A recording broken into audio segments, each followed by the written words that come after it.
Assalamu alaikum, dear students. Lesson number 7, BA English Part 2, My Grandfather, written by William Butler Yeats. Writer William Butler Yeats, W.B. Yeats के नाम से जाने जाते हैं, and he was an Irish poet, dramatist and statesman. Statesman कहते हैं politician को, यानी वो सियासतदान भी रहे हैं.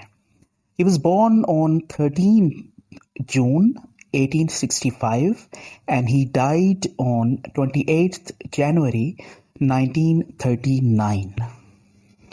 As I told you कि ये Irish poet थे. So he was born in Sandy Mount, Ireland, एक जगह वहाँ पे ये पैदा हुए. ये जो लेसन है माय ग्रैंडफादर, ये बेसिकली इसमें राइटर अपने नाना के बारे में बताते हैं. दो वर्ड्स आप याद रखिएगा, मैटरनल एंड पैटर्नल. मैटरनल कहते हैं जो रिलेशन आपकी माँ की तरफ से हो, और पैटर्नल कहते हैं जो रिलेशन आपके बाप की तरफ से हो. फॉर एग्जांपल, मैटरनल ग्रैंडफादर कहते हैं नाना को, और पैटर्नल ग्रैंडफादर या ग्रैंडमदर जो है वो दादा या दादी को कहते हैं. तो ये W.B. Yeats जो हैं ये अपने मैटरनल ग्रैंडफादर की बात करते हैं, यानी नाना की बात करते हैं. ये जो लेसन है ये basically it is an extract from W.B. Yeats autobiography जिसका नाम था reveries over childhood and youth. Autobiography कहते हैं, इन्होंने अपने ही बारे में, अपनी ज़िंदगी के बारे में खुद जो है एक तसनीफ़ की, एक किताब लिखी, और जिसका नाम था reveries over childhood and youth. ये आपने याद रखना है. इस लेसन में राइटर ना सिर्फ जो है वो अपने नाना की बात करते हैं, but also he talks about, he tells us about his maternal aunts, his maternal uncles, his maternal grandmother, यानी नानी के बारे में, खालाओं के बारे में, और जो उसके मामू हैं उनके बारे में भी हमें मालूमात देता है. अपनी सारी चाइल्डहुड मेमोरीज, अपने बचपन की तमाम यादें, किस तरह वो अपने ननिहाल में रहता था और किस तरह जो है वहाँ पर एक डिसिप्लिन को जो है वो फॉलो किया जाता था. In his grandfathers house the writer felt discipline and order in life. Breakfast and meat times were 9 a.m. and 4 p.m. Once an uncle rebuked the writer when he saw him eating something between the meal. यानी इस तरह एक disciplined life जो है उसने गुजारी थी अपने नाना के यहाँ. ये मुकाम याद रखिएगा, सेलिगो, वो जगह का नाम जहाँ पे इसके नाना जो है वो रहते थे. और W.B. Yeats often spent his holidays with his grandparents in Saligo. The house of grandfather was very big. It had many rooms. There was a garden in front of the house. He wandered in the garden with his red pony and his two dogs followed him. दो कुत्ते होते थे, एक सफ़ेद और एक स्याह धब्बों वाला डॉग था, white and black with spots, ये याद रखिएगा. और एक छोटा घोड़ा भी था, पोनी. ठीक है, ये कुछ फैक्ट्स याद रखिएगा. राइटर 3 इम्पॉर्टेंट वाक़यात के बारे में हमें बताता है कि जब बचपन में उसके साथ ये एक मामला था कि वो अल्लाह ताला की ज़ात से बड़ा डरता था. In his childhood he was greatly afraid of God. Once what happened that one day he threw a stone at a duck and killed it. उसने एक पत्थर फेंका और एक बतख को जो है वो हलाक कर दिया. तो इसकी पादाश में, इस जुर्म में मुब्तला वो बहुत ज़्यादा जो है ना डरता था. मगर बाद में वो जो बतख थी, it was cooked for dinner and everybody praised his act of bravery. Second time ये हुआ कि the writer says that he remembered that he was punished by his grandmother only once in his life. कि सिर्फ एक दफ़ा ही उसकी नानी ने उसे डांटा था. और वो भी कोई किस्सा ऐसे था कि one day he was playing in the kitchen. वो किचन में खेल रहा था. ये फैक्ट्स आपने साथ साथ याद रखने हैं, स्टोरी अपने जहन में रखनी है, और कहाँ वो खेल रहा था, क्या मामला हुआ, किस कैरेक्टर के साथ उसका इंटरेक्शन हुआ। तो ये कुछ चीज़ें जो हैं आपने जहन में रखनी है। आपकी समरी भी बिल्ड होगी, समरी भी तैयार होगी और साथ में आपके एमसीक्यूज जो है वो भी तैयार हो जाएंगे। So when he was playing in the kitchen, so what happened that a servant pulled out his shirt in the trousers by way of joke. His grandmother happened to see him in that condition. He was accused childish indecency. He was given his dinner in a room by himself. तो उसकी सज़ा के तौर पर उसको एक punishment जो है ना वो दी गई कि उसका खाना जो है वो उसको सबके साथ नहीं खाना पड़ा, बल्कि उसको अपने रूम में जो है वो दिया गया। थर्ड इंसिडेंट जो है ना वो नरेट करता है, हमें बताता है कि once an uncle of the writer asked him to ride 4 or 6 miles, 4 या 6 जो है वो मील तक वो घोड़े पर सवार होकर जाए। उसके मामू ने उसे बोला and borrowed a railway pass from a cousin. एक चचा ज़ाद था, उससे वो जो है ना वो एक पास जो है वो लेकर आए। The writer went to the cousin without telling the grandmother and grandfather. क्योंकि उसने अपनी नानी और नाना से परमिशन नहीं ली, तो बिना बताए जो है वहाँ पर वो गया।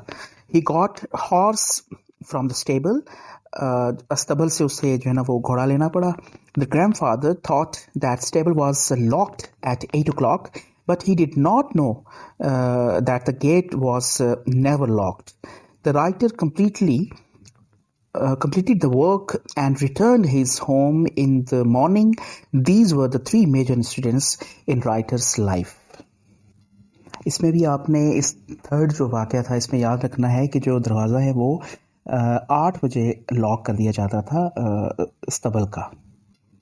अस्तबल कहते हैं जहाँ पर घोड़े वगैरह रखे जाते हैं।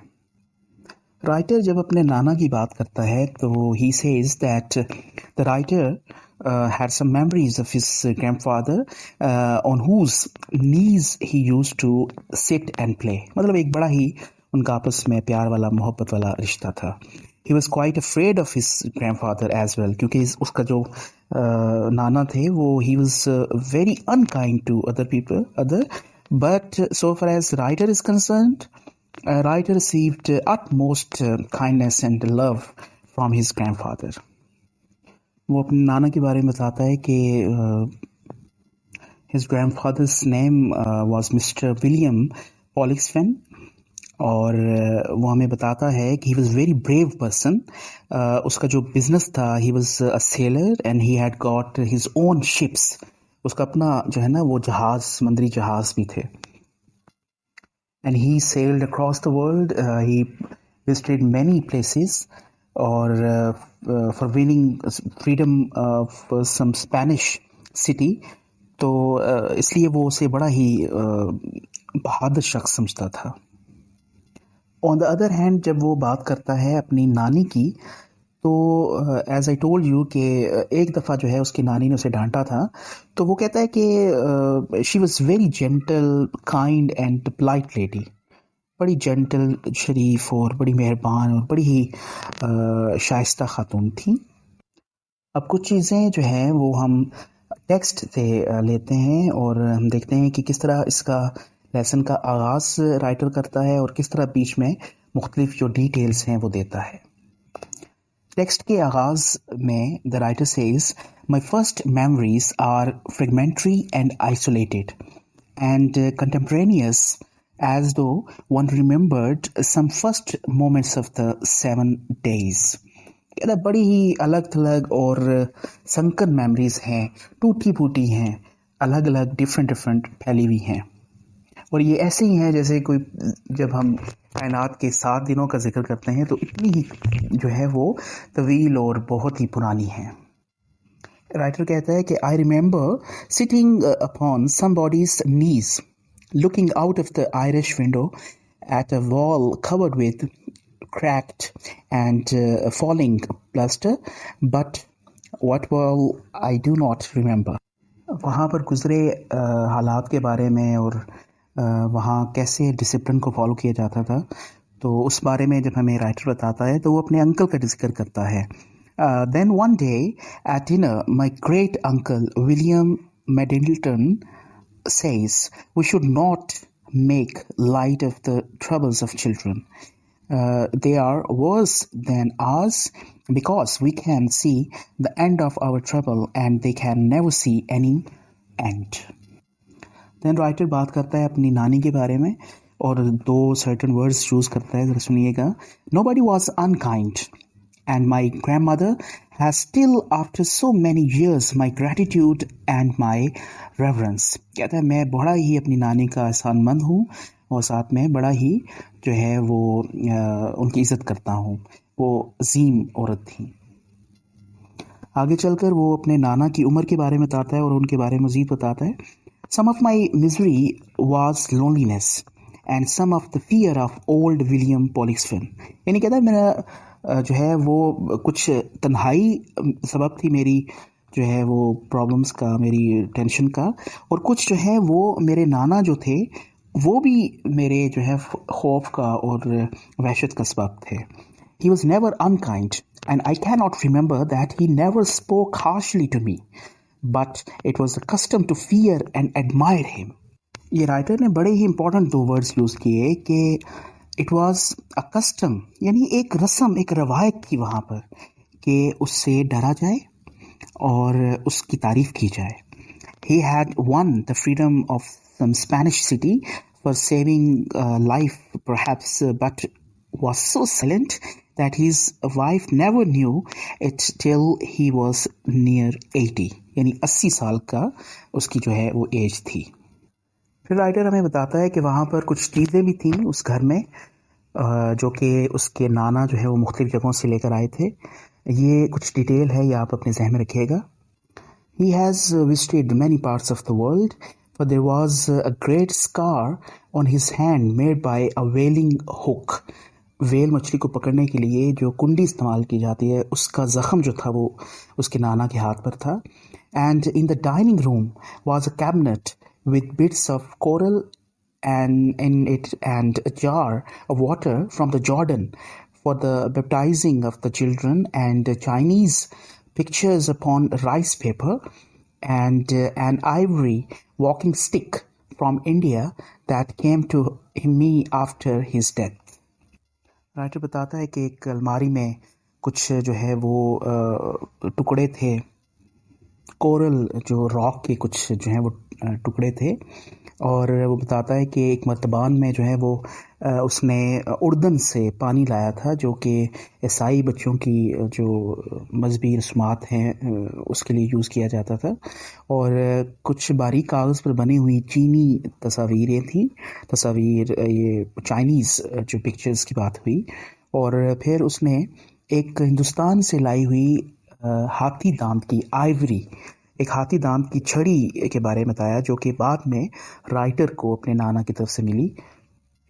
फिर राइटर मज़ीद हमें अपने नाना के बारे में बताता है कि he had a violent temper and kept a hatchet at his beside for burglars and would knock a man down instead of going to law. वो बताते हैं कि अपने हाथ में वो एक छोटी कुल्हाड़ी भी रखते थे डाकुओं वगैरह के लिए, और साथ में ये भी कि अगर कोई गड़बड़ करता है आदमी उनके साथ तो वो बजाय कानून का जो है वो दरवाज़ा खटखटाते, वो खुद ही मामला हल करते. राइटर इसमें जिक्र करता है किंग लियर जो कि एक ड्रामा है शेक्सपियर का, कि even today when I read King Lear, his image is always before me, and I often would wonder if the delight in passionate men in my plays and in my poetry is more than his memory.